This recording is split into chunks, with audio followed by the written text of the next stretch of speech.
ओम नमः शिवाय। श्री शिवाय नमस्तुभ्यं। श्री आदिशक्ति पार्वती माताय नमः। श्री विघ्नेश्वराय नमः। श्री लक्ष्मी नारायणे नमः। श्री सियारामे नमः। श्री रामदास हनुमाने नमः। श्री सरस्वती ब्रह्माय नमः। श्री राधे श्यामे नमः। हे शिवजी, તમારી કૃપાથી હું આ શિવપુરાણ વાંચી રહી છું અને મારી મમ્મી ને બેન શિવપુરાણ સાંભળી રહ્યા છે. અમે ત્રણ શિવપુરાણનું જ્ઞાન પ્રાપ્ત કરી શકીએ એટલી શક્તિ પ્રદાન કરજો અને શિવપુરાણનું તેજ સહી શકીએ એટલી ક્ષમતા પ્રદાન કરજો. હે વિઘ્નેશ્વર ગણપતિ બાપા, તમે શિવપુરાણના વંચનમાં આવતા તમામ વિઘ્ન હટજો.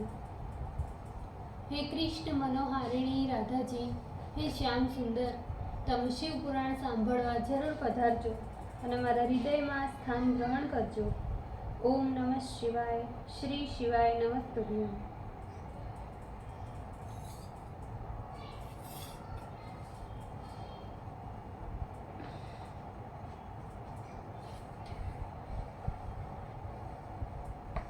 एकम विश्व अध्याय, पेज नंबर 1238. सुत जी बोले, हे मुने, तदंतर शिवजी अपने गणों के साथ राजा का कल्याण करने के लिए वहां गए और उसकी रक्षा के लिए गुप्त रूप से निवास करने लगे. इसी अवसर पर कामेश्वर ने पार्थिव लिंग को अपने आगे स्थापित कर उनका ध्यान करना प्रारंभ किया. किसी ने जाकर राक्षस से निवेदन किया कि वह राजा तुम्हारे मारण के लिए कुछ अभिचार का अनुष्ठान कर रहा है. इसी बात को सुनते ही राक्षस आग बबूला हो कामेश्वर राजा को मारने के लिए हाथ में तलवार लेकर उनके समीप गया. वहां जाकर उसने जब राजा के आगे पड़े पार्थिव शिवलिंग को देखा तो स्वरूप से निश्चय कर लिया कि अवश्य ऐसी बात है जो यह राजा कुछ सामने रखकर मेरे लिए मारण कर रहा है. अतः आज इस राजा का सारी सामग्री सहित वध करूंगा. ऐसा विचार कर क्रुंध हो राक्षस राजा से बोला.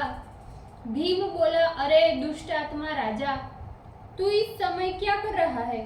यदि तू सत्य बता देगा तो मैं तुम्हें नहीं मारूंगा, अन्यथा मैं निश्चय ही तुम्हारा वध करूंगा. सुत जी बोले, राक्षस की बात सुनकर शिव में विश्वास परायण काम रूपेश्वर अपने मन में तत्काल विचार करने लगा.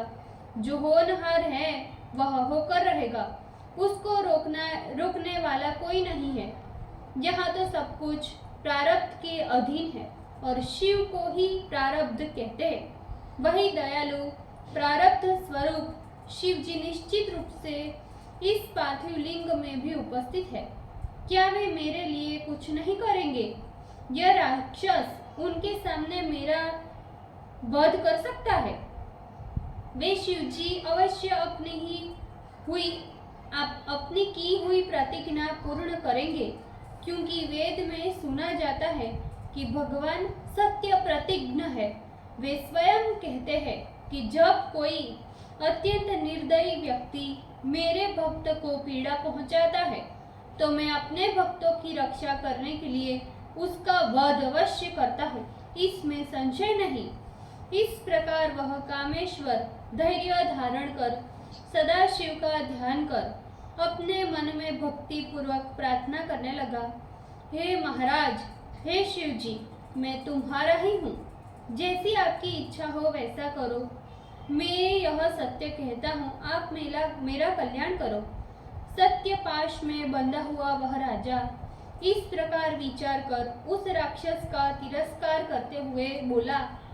राजा बोला, हे राक्षस, मैं भक्तों के प्रतिपालक, चराचर जगत के स्वामी, निर्विकार अपने इष्ट शिव का भजन करता हूँ.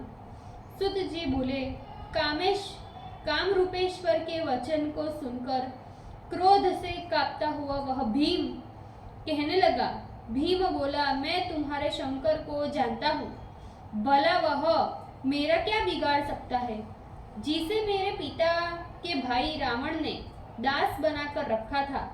तुम उसी शिव के बल पर मुझे जीतना चाहते हो, तो अब तुम सब कुछ जीत चुके हो, इसमें संदेह नहीं। जब तक तुम्हारा पालन करने वाला वह शिव मेरे सामने आकर दिखाई नहीं पड़ता, तब तक तू उसे स्वामी मानकर उसकी सेवा करते रहे, अन्यथा तू उसकी क्या पूजा करेगा। हे राजन, उससे मेरे सामने आने पर भी सारी बात स्पष्ट हो जाएगी। इस कारण तू शिवजी के इस रूप को दूर कर, अन्यथा इसका दंड तुझे प्राप्त होगा, इसमें संशय नहीं। मैं बड़ा ही पराक्रमी हूँ, किंतु तुम्हारे स्वामी को तीक्ष्ण कर दूंगा। सुत जी बोले, रावण का वचन, राक्षस का वचन सुन शिव के दृढ़ भक्त उस कामेश्वर राजा ने कहा। राजा बोला, हे राक्षस, मैं पामर एवं दुष्ट जो भी हूँ, किंतु शिव का त्याग कदापि नहीं करूँगा। मेरे स्वामी तुमसे महान है, कदापि वे मेरा त्याग नहीं करेंगे। सुत जी बोले, इस प्रकार उन शिव भक्त राजा की बात सुन वह भीम राक्षस हंसता हुआ बोला। भीम बोला, वह तो बड़ा प्रमथ है और नित्य भीख मांगता रहता है, उसे तो अपने स्वरूप का भी भान नहीं है। योगियों को भक्तों के प्रतिपालन में अनुराग व्रत वाला वह अनुराग कहा। ऐसा विचार कर तुम सब प्रकार से उससे दूर रहो, मैं तुम्हारे स्वामी से युद्ध करूंगा। सुत जी बोले, भीम के द्वारा इस प्रकार कहे जाने पर शिव भक्त दृढ़ व्रत वाला वह श्रेष्ठ राजा निर्भय लोक दुखदायी उस भीम राक्षस से बोला। राजा बोला, हे दुष्टात्मा राक्षस, मैं ऐसा कभी नहीं कर सकता। यदि तू शिव की निंदा करता है तो तेरे में भी कितनी सामर्थ्य है।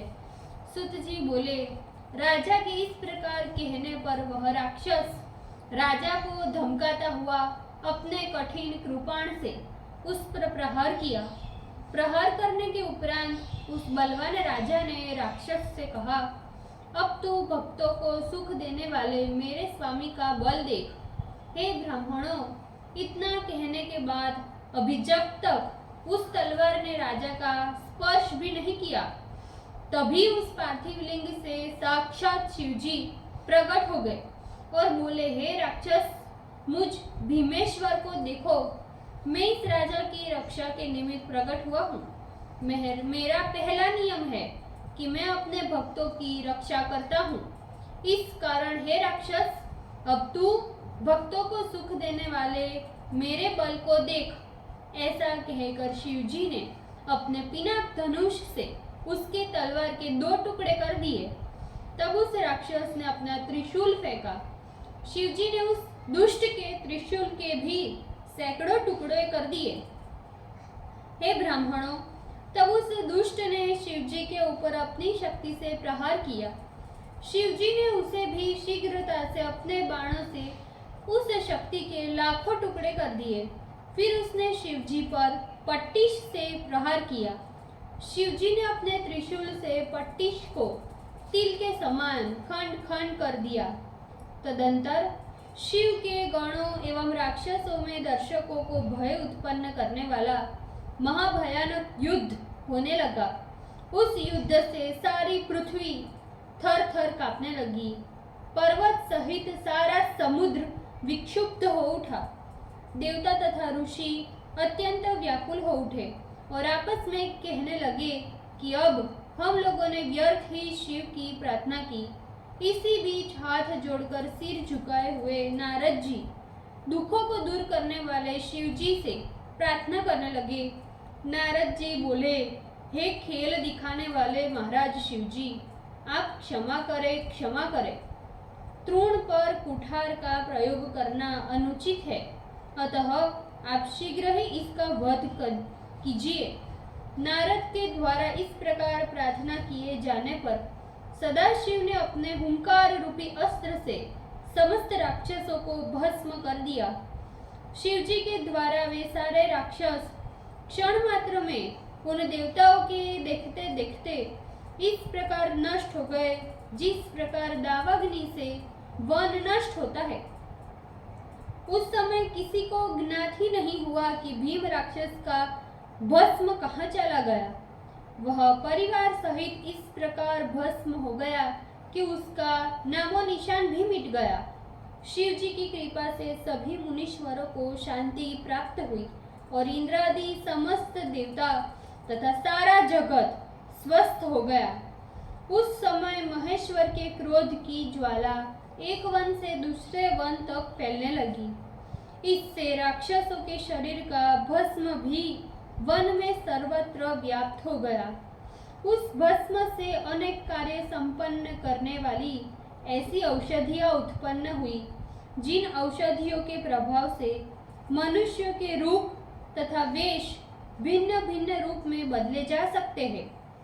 हे ब्राह्मणों, उन औषधियों से भूत, प्रेत, पिशाच आदि भी दूर भागते हैं। जगत का ऐसा कोई कार्य नहीं है जो उन औषधियों से न होता हो।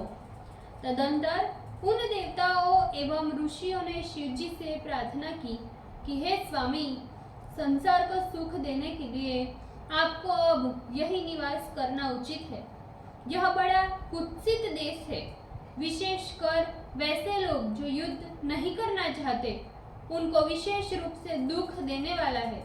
आपके दर्शन से उन लोगों का कल्याण होगा। आप भीम शंकर नाम से प्रसिद्ध होंगे और सब कुछ पूर्ण करेंगे। इतना ही नहीं, आपका यह ज्योतिर्लिंग सभी आपत्तियों को दूर करने वाला होगा। सुत जी बोले, देवताओं की इस प्रकार की प्रार्थना सुन लोगों का हित करने वाले सर्वतंत्र स्वतंत्र दयालु शिव जी ने वहीं पर निवास किया। हे सुत जी बोले, हे श्रेष्ठ ऋषिगण, अब महाब्रह्म हत्यादि जैसे महापापों को नष्ट करने वाले विश्वेश्वर के महत्मय का वर्णन करता हूँ। आप सुने।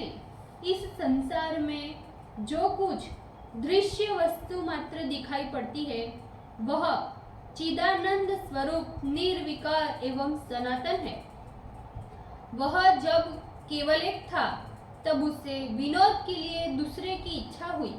वही सगुण होने पर शिव नाम से कहा जाने लगा।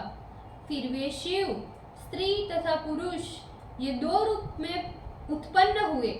जो पुरुष था वह शिव एवं जो स्त्री थी वह शक्ति नाम से विख्यात हुई।